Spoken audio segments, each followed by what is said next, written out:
Hello, and welcome back to the Codex. Today we're going to be talking about how easy it is to self-revive using your operator and an amp, when you have good gear, of course. Let's go ahead and hop over to my operator here. Now I know I'm going to get some comments if I don't immediately say this about how this takes a lot of focus investment, and you need good gear in your operator and your amp to be able to do this. So I will say just right off the bat, if you're a newer player, a lower level player, maybe you're just getting the focus, you don't have all the good amp arcanes yet or good amp parts and all that kind of stuff. If you want to just immediately start going for something that will really amp up your operator's damage and ability to self-revive, get the Unairu focus tree first. For one, because if you don't have this ability, Last Gasp, Unbound, then you have to be running Unairu anyway, because this is the Waybound ability, which means that once you unbind this, you can activate this on all of the trees, so even if you're running Matarai, for example, you can still go into Last Gasp and revive yourself. So as a newer player, go for Unairu first, and get Last Gasp and Caustic Strike. Last Gasp is the actual ability that lets you go into your operator when you're down and revive yourself, and Caustic Strike is an armor strip, which we'll show later in this video. So having an armor strip and a shield strip from Magnetic Flare will help you deal with those heavily armored enemies or heavily shielded enemies in the case of Corpus, for example. And this can give you a chance, even with worse amp gear, to still be able to kill enemies and revive yourself. Especially if you're not on Steel Path, yeah, you'll definitely be able to kill them. So it'll be no problem.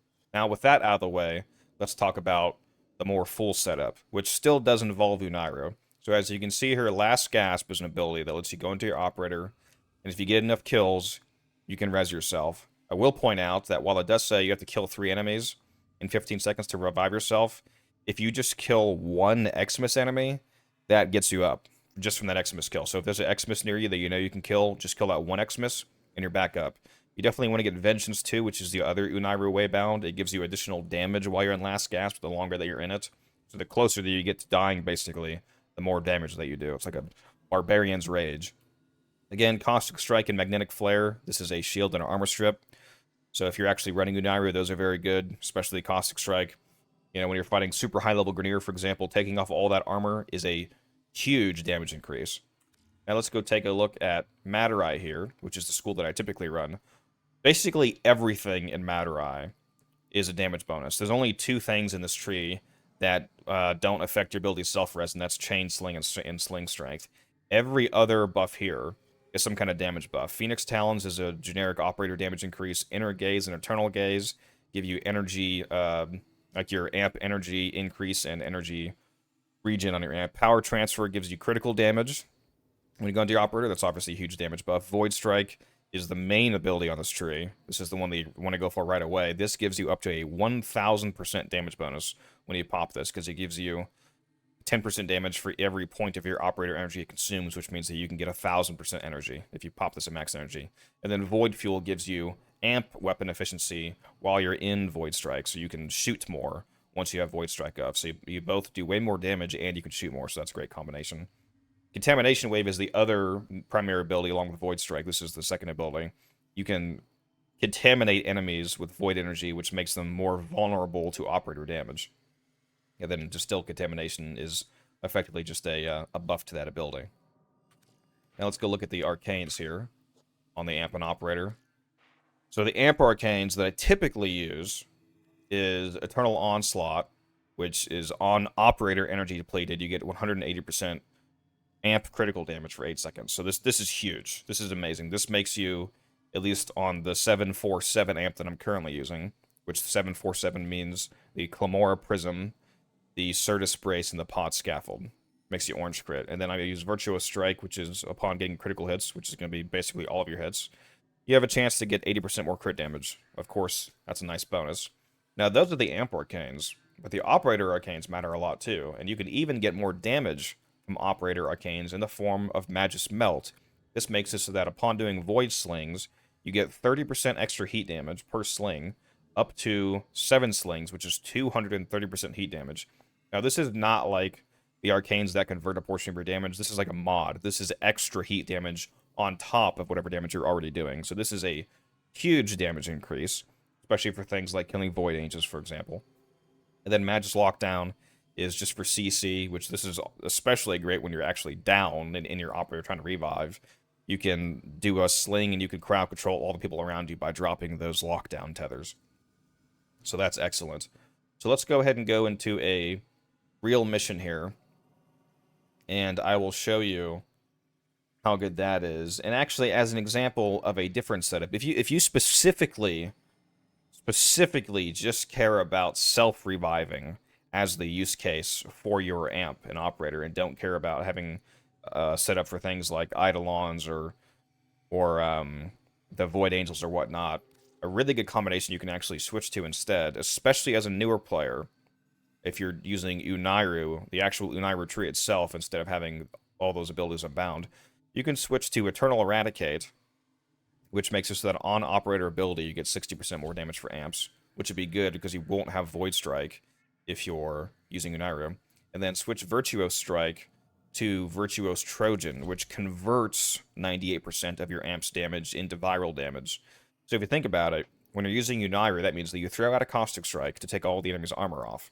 So they have no armor, and since you used an ability, it triggers Eternal Eradicate for that damage bonus. And again, since they have no armor, the fact that your amp is doing mostly viral damage is a huge damage bump to just flesh enemies, and you'll be applying the viral status, which gives you up to a 325% damage increase. So this will murder enemies even on Steel Path. So just to showcase that, we'll switch back to Unairu here, and I'm going to jump into an actual mission and show that to you guys.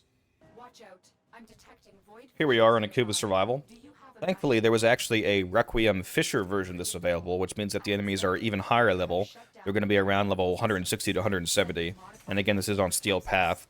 So I'm just going to let them kill me here, and then I will show you how effective you can make your operator against even Steel Path fully armored enemies. There we go. So I went down. So I'm popping into my last gasp here, and as you can see, you can still go into void mode. So this makes you invisible, so they won't hurt you. So you can safely do things like throw out a Caustic Strike to strip their armor. You can do a dash to get some of that heat damage, and then pop your alt fire. And then boom, you're right back up, completely safely. That's another thing I love about the pod scaffold. The part that's referred to as the 4 on the 747, the pod scaffold. The scaffold is what determines the alt fire on amps, and I love this specific alt fire because it shoots a bouncing glaive that goes between enemies. And it makes it super safe for you when you're self-resing, because since you fire it and it keeps bouncing, you can just fire one out and then go into void mode and just hide while it continues to damage enemies. So it's fantastic.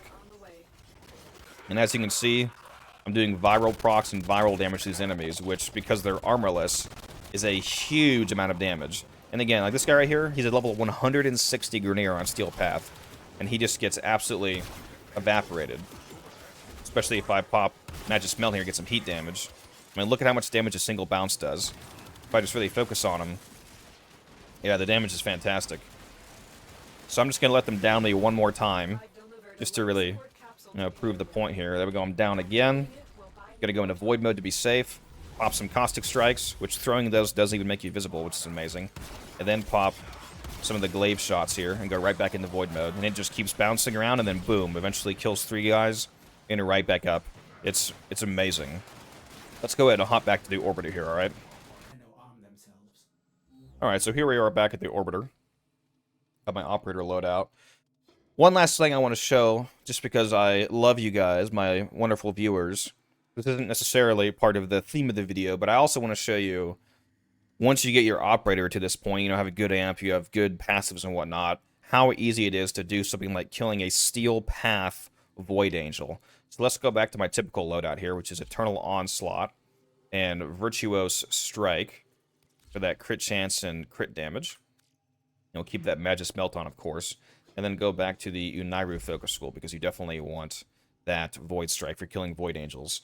So I'm going to go into a Zeraman Steel Path bounty and go find a Void Angel there. And then I will show you how easily that you can kill them when you have a setup like this. So here we go, I have found the Void Angel. Before we start this here, a few quick tips. One, since you want to use Madurai for Void Strike here, that means that you won't be able to strip its armor via Caustic Strike because you're not using Unairu. If you want to be cheeky, you could use the Lotron Incarnon which has the evolution choice of puncture procs, cause an armor strip, so you could use your Latron as a stat stick for armor stripping, basically. Since in my case, I'm using something like the Akicore for actual kills in a mission like this, the Exterminate. Also, throw out your crewmate with preferably a Cubazar, because they tear up the physical form of the Angel.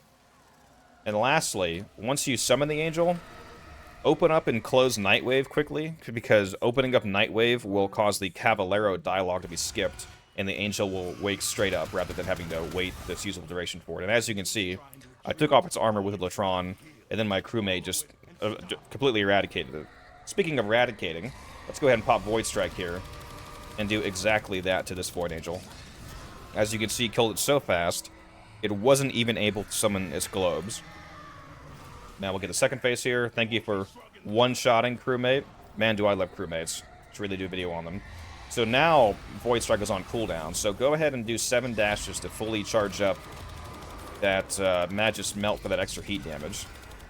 And then I'll summon the globes here, because you can't kill it fast enough, typically, without strike. But that's okay. Just dash through them real quick, and boom, it's gone. That is how quickly that you can kill a Steel Path Void Angel with having good gear on your Operator and your Amp, which is a lot of times the same kind of gear that you could use to self-revive. So hopefully you guys have liked this video, found it informative. If you have, consider dropping a like and subscribe. Hopefully I've earned it. If not, let me know in the comments what I can do to earn it. Anyways, you guys are great. Thanks for getting me past 300 subs, by the way. And I will see you guys in the next one.